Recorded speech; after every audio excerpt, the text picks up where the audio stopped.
मैं आपको शक्ति का दूसरा सिद्धांत बताता हूं।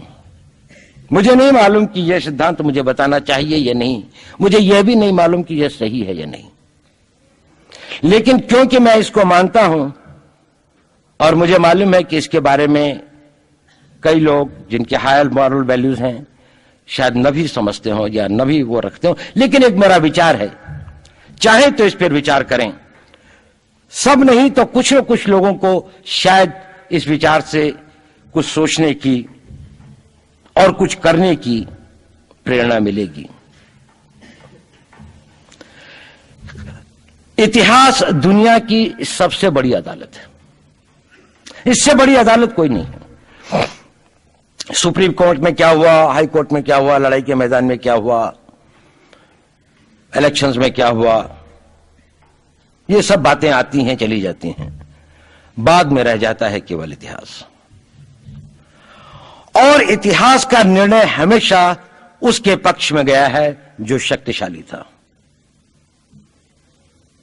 इसने कभी उसका साथ नहीं दिया जो न्याय के साथ था, जो सही था। अगर ऐसा होता तो दिल्ली में बाबर रोड होती है, बाबर रोड है लेकिन राणा सांगा रोड नहीं है, क्योंकि बाबर आया, विजयी हुआ, राणा सांगा हार गया। भारत की हिंदूशाही किंगडम अफगानिस्तान से होती सिकुड़ती सिकुड़ती सिकुड़ती यहां तक नहीं आ जाती। हमने किसी पर आक्रमण नहीं किया, हमने किसी के जीवन मूल्यों को नष्ट नहीं किया, हमने किसी के धर्म ग्रंथों को और धर्म स्थानों को नष्ट नहीं किया।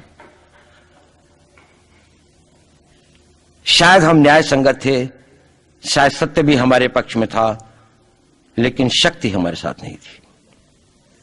इसलिए इतिहास ने हमें उसकी सजा दी। इतिहास ने हमेशा उनको सजा दी जिन्होंने विचारों को कर्म से और न्याय को शक्ति से अधिक महत्व दिया। अब मैं ये नहीं कह रहा हूं कि उसको उसकी तिलांजलि कर देनी चाहिए, ये नहीं है कि न्याय का अपना महत्व नहीं है, लेकिन यदि कॉन्फ्लिक्ट ऑफ इंटरेस्ट हो तो शक्तिशाली बनना ज्यादा आवश्यक है। भारत धर्मगुरु भी तभी बनेगा जब एक शक्तिशाली भारत का निर्माण होगा। जिन लोगों ने भारत के ऊपर आक्रमण किया, भारत के ऊपर राज किया, इस प्रकार से राज किया कि राज करते वक्त, जाते वक्त अपने गुलामों से कह दिया कि तुम राज कर लो, हम तो जा रहे हैं, तो यहां पर गुलाम वंश भी बन गया। अगर हम लड़ाई के वॉरफेयर के उसूलों से देखें कि किसी भी राष्ट्र की जो कॉम्प्रिहेंसिव स्टेट पावर होती है, किन चीजों से वो लड़ाई लड़ता है, जिसको हम कहते हैं कि ये शक्तिशाली है और दूसरा शक्तिशाली नहीं है, क्या वो अवयव होते हैं उसके, क्या घटक होते हैं उसके। तो भारत के पास जनशक्ति, धन शक्ति, ज्ञान की शक्ति, टेक्नोलॉजी की शक्ति और जिन लोगों ने आक्रमण किया उनकी शक्ति को अगर हम ये देखें तो शायद 1 और 1000 का अनुपात भी नहीं होता। लेकिन उसके बाद भी हम वो नहीं कर पाए। और ये प्रश्न भी किसी ने पूछा, उस पर मैं आऊंगा बाद में। निवेदिता जी ने उसका बहुत अधिक उत्तर दिया, बहुत अच्छा उत्तर दिया था कि क्या कारण है, किसके कारण भी हम लोग इस लड़ाई में इतिहास ने हमारा साथ या हमारे पक्ष में न्याय नहीं दिया। क्या कारण है कि कश्मीर में हम लड़ रहे हैं, जिन्होंने हमारे ऊपर आक्रमण हो रहा है, हमारे ऊपर बाहर से लोग आकर वायलेशन हमारे बॉर्डर का करते हैं, इन्फिल्ट्रेटर्स हमारे यहां आते हैं, जबकि पूरा का पूरा कश्मीर भारत का भाग है, अभिन्न भाग है। कानून के अनुसार वहां के राजा ने यह हस्ताक्षर किए, हमें दिया।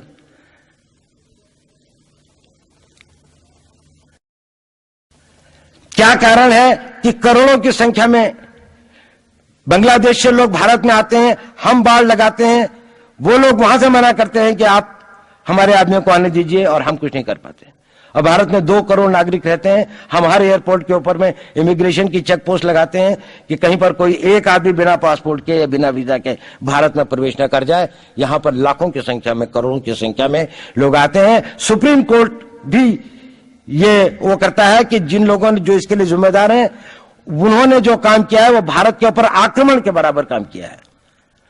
और वही सरकार उस सुप्रीम कोर्ट के 25 जुलाई 2005 के निर्णय के 3 दिन के अंदर में एक नया अध्यादेश जारी करके उन सारे के सारे कानूनों को फॉरेनर्स एक्ट के अंदर में इनकॉर्पोरेट कर लेती है, क्योंकि जो वो IMDT एक्ट था उसको सुप्रीम कोर्ट ने नल एंड वॉइड कर दिया। ये सब बातें हमें सोचने और समझने की आवश्यकता है। एक कारण, मैं ज्यादा चीजों में नहीं जाना चाहता, इतना समय भी नहीं होगा, कि भारत विदेशों से इतना नहीं हारा। अंग्रेजों ने भारत के खिलाफ कोई लड़ाई ऐसी नहीं जीती जिसमें कि अंग्रेजों की फौज में भारतीय सिपाही नहीं थे। चाहे वह पहले बंगाल नेटिव आर्मी थी, 1857 के अंदर में सिखों और गुरखास ने उनका साथ दिया। जब सिखों से लड़ाई हो रही थी तो बाकी लोगों ने उनका साथ दिया। हमेशा नेटिव आर्मी उनके साथ थी। जब जब आक्रमण वेस्ट से हुआ, चाहे वो पार्थियंस थे, चाहे हून थे, चाहे मंगोल आए, बाद में मुगल आए, तो लश्कर कहां बने? वो तो थोड़े से लोग आए थे।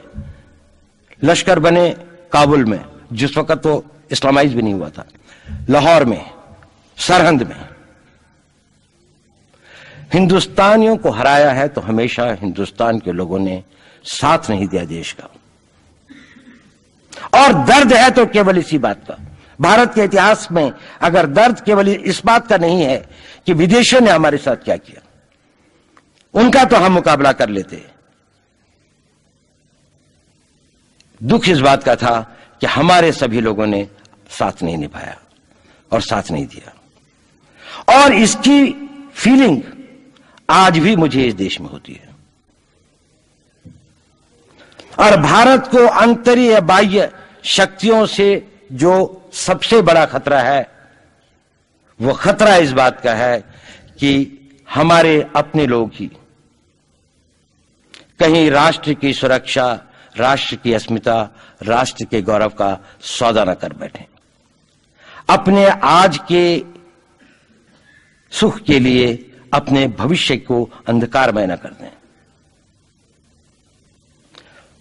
और इसके लिए जो जागरूकता चाहिए, इसके लिए जो ताकत पैदा करनी है, वो ताकत केवल समाज के अंदर ही पैदा की जा सकती है। उसको केवल आप लोग कर सकते हैं। वो केवल आज की युवा शक्ति ही कर सकती है।